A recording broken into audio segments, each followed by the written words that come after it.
130만 불의 세금, 15억 정도 될 텐데요. 130만 불 맞습니다. 리펀드를 받았습니다. 변호사라고 다 같은 변호사가 아니고 회계사라고 다 같은 회계사가 아니라고 할 수 있겠죠.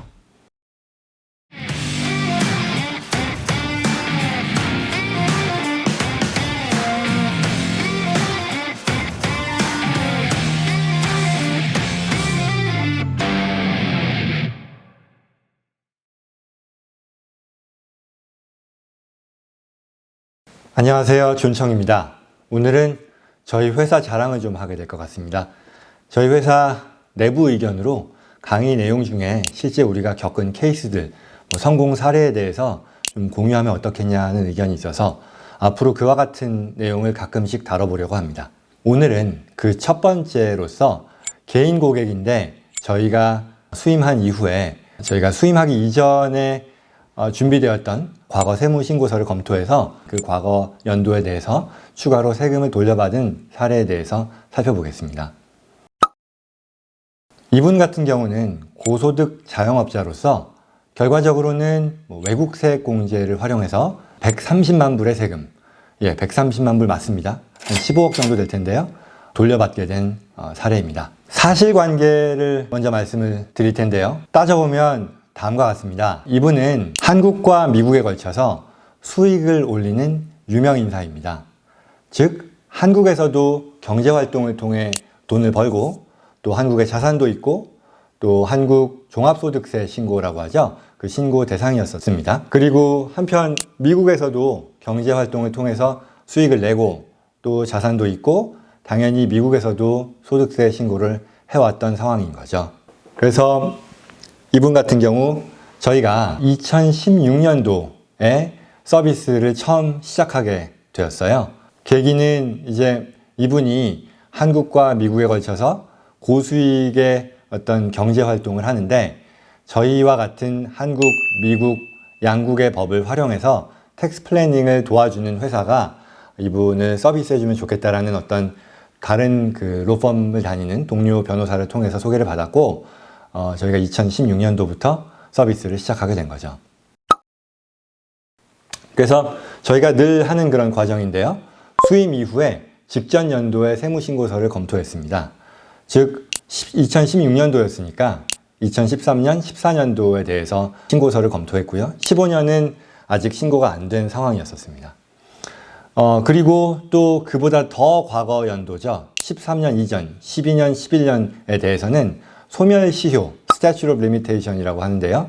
이게 다 지났기 때문에 살펴볼 수 없었고 13년, 14년도가 가장 최근 연도의 검토 대상이었습니다. 그래서 그걸 검토를 통해서 저희가 추가의 어떤 공제 항목을 알아냈는데요. 그거는 한국과 미국에 대한 소득세에 대해 이해가 떨어졌고 그래서 외국세액 공제라고 하는 그 제도, 저희가 지난번에 이 제도에 대해서 말씀드렸잖아요.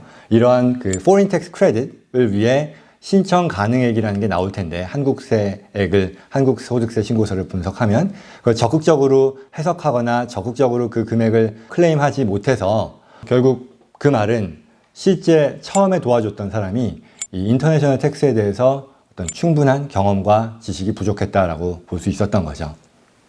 그리고 또 두 번째 큰 공제 수정 항목으로는 한국에서 발생한 추가의 비용 공제 대상 항목이 있었는데 이런 부분들에 대해서도 좀 클레임이 부족했고 아마도 한국어에 대한 이해가 부족해서 그 서류들이 다 한국어로 된 서류이다 보니까 그래서 나왔던 문제가 아니었을까라고 생각했습니다.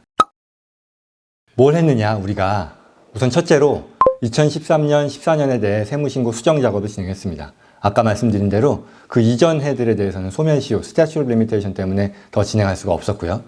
그래서 한국과 미국의 어떤 관련 서류들을 아주 면밀하게 검토했고 특히 이제 한국의 종합소득세 신고서상 내용을 합법적이면서도 또 가장 적극적으로 해석할 수 있는지에 대해서 확인하면서 그 내용을 수정신고서에 추가 포린 텍스 금액으로 반영을 했습니다.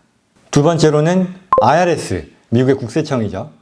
여기에서 이제 저희가 수정신고서를 접수한 이후에 2017년 초부터 이와 같은 수정신고 내용에 대해서 세무감사가 시작되었고요. 저희로서는 당연히 예상했었던 바였습니다. 왜냐하면 금액이 이렇게 컸고 돌려달라고 하는 금액이 개인 신고 기준에서 100만 불이 넘는 금액을 돌려달라고 하는 건데 뭐 저희도 물론 그 신고서를 작성하고 접수할 때부터 이미 그에 맞게 대비를 했었던 거죠. 그리고 최종적으로는 2018년 6월에 세무감사가 종료됐습니다.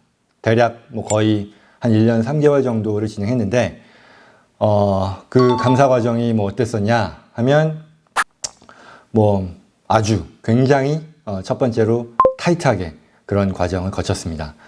뭐 거의 수십 차례에 걸쳐서 전화, 이메일 또는 뭐 실제 사무실 미팅 등을 거쳤고, 뭐 IRS 입장에서도 그 전담하는 메인 에이전트뿐만 아니라 인터내셔널 텍스를 전문으로 하는 그 전문 팀에서도 추가로 이제 붙어서 저희하고 뭐 싸웠죠. 물론 뭐 법 해석과 적용에 대한 싸움을 말하는 거고요.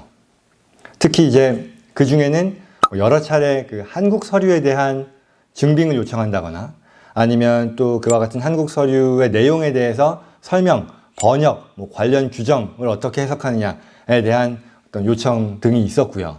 또 두 번째로는 한국 세법에 대한 설명도 요청을 많이 했어요. 뭐 예를 들어서 특히 뭐 부가가치세, 종합소득세 이런 것들은 미국에 없는 개념이거든요. 그렇다 보니까 IRS 측에서 이게 무슨 뜻인지 물어보고, 또 중요한 거는 해석이 어떻게 되는지에 따라 그러니까 번역을 어떻게 하는지에 따라서 아주 민감한 차이가 있을 수 있어서 조심스럽게 말하자면 그들이 물어본 질문에 대해 답변을 하면 그 다음 수가 어떻게 나올지까지도 감안하면서 설명을 했어요.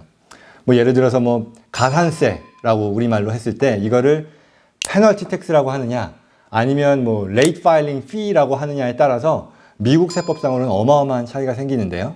뭐 예컨대 그 두 개가 하나는 미국 세법상 공제가 되는데 하나는 안 되는 뭐 이런 식으로 굉장히 해석상의 민감한 차이들이 있기 때문에 그런 과정들을 거치고, 그래서 저희가 또 도움이 될 수 있도록 했고, 마지막으로는 이와 같은 사안들에 대해서 한국의 어떤 로펌, 뭐 변호사, 회계사, 회계법인들과 잘 상의를 했고요. 자, 그렇다면 최종 결정은 어떻게 되었을까요? 저희가 2013년, 14년 수정신고를 했고, 그 수정신고에 대해서 1년 3개월 정도 지난 이후에 저희가 원하는 대로 저희가 요청했던 그 금액이 거의 차이 없이 IRS로부터 120만 불의 세금 리펀드를 받았습니다. 바로 은행에 디파짓할 수 있는 그런 리펀드 체크로 57만 불을 받았고, 나머지 금액은 2015년도 세금 신고할 때 환금액으로 반영할 수 있도록 결론이 났던 거죠.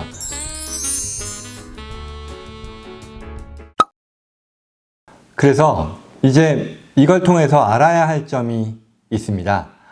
뭐냐면 인터내셔널 텍스 전문가를 만나는 게 얼마나 중요한지에 대한 부분입니다. 특히 한국과 미국의 법에 대해서 철저히 이해하고, 그래서 거기서 한 걸음 더 나아가서 합법적으로 또 적극적으로 유리하게 해석하고 이걸 적용할 수 있는 전문가의 중요성에 대한 그런 얘기겠죠. 구체적으로는 우선 첫 번째로 과거에도 세무신고를 안 한 게 아니었었고요. 오리지널 리턴, 그러니까 처음에 13년, 14년에 파일을 했을 때에도 포린 텍스 크레딧을 클레임 했습니다.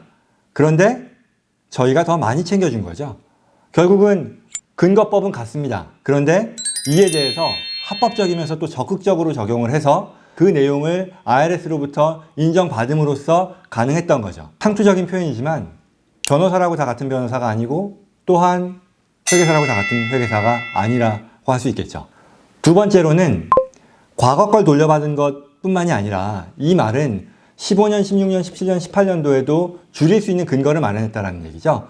말하자면 우리가 이거를 고치지 않았었다면, 과거처럼 그대로 계속 갔다고 하면 13년, 14년에 대해서 못 돌려받는 것뿐만 아니라 15, 16, 17도 똑같은 포지션으로 계속 갔을 테니 매년 60만 불씩 더 냈다라는 그런 얘기를 할 수 있겠죠. 결국 이번 작업을 통해서 과거 거를 돌려받는 것뿐만 아니라 미래에도 계속해서 그와 같은 혜택을 누릴 수 있는 그런 기반이 마련됐다라고 얘기할 수 있는 거겠죠. 그리고 그 다음으로 또 세 번째는 13년, 14년도가 돌아가서 고쳤지만 11년, 12년도는 이미 소멸시효가 지났기 때문에 못했던 거예요. 그런데 우리가 만약에 더 빨리 이런 상황들을 접할 수 있었다라고 하면 과거에 돌아가서 고칠 수 있었겠죠. 그만큼 빨리 만나지 못했기 때문에 고객의 입장에서는 손해보는 게 있을 수밖에 없었다는 거죠. 마지막으로 캘리포니아 주소득세도 환급을 받았거든요. 10만 불 받았어요. 그래서 연방세 120만 불, 주세 10만 불인데 뭐 적은 건 아니죠. 당연히 큰 금액이죠. 반면에 이게 연방세에 비해서 적게 나왔던 이유는 주소득세를 계산할 때는 외국세액 공제라는 컨셉이 없습니다. 그래서 그렇다 보니까 그 밖의 내용들에 대해서 10만 불의 공제를 받았던 거고, 여기서도 꼭 인터내셔널 텍스가 아닌 도메스틱 텍스만으로도 전문가와 그렇지 않은 사람의 차이가 크다라는 것을 볼 수 있겠죠. 자, 그럼 이제 정리하면요. 한국과 미국에 걸쳐서 경제활동을 하는 경우에는 정확한 규정, 양국의 규정을 적용함으로써 충분한 절세를 달성할 수 있어야 합니다. 중요한 건 정확한 규정의 합법적이고 적극적인 적용이라는 거죠. 법이 뭐 이런 게 있으니, 그리고 내가 지금까지 세금 신고를 뭐 빠짐없이 해왔으니 이런 것들 혜택 다 볼 수 있을 거야, 또는 이제까지 봐왔을 거야 라고 생각하면 절대로 그렇지 않습니다. 이런 거 누가 가져다 주는 거 아니고 찾아다 주는 거 아닙니다.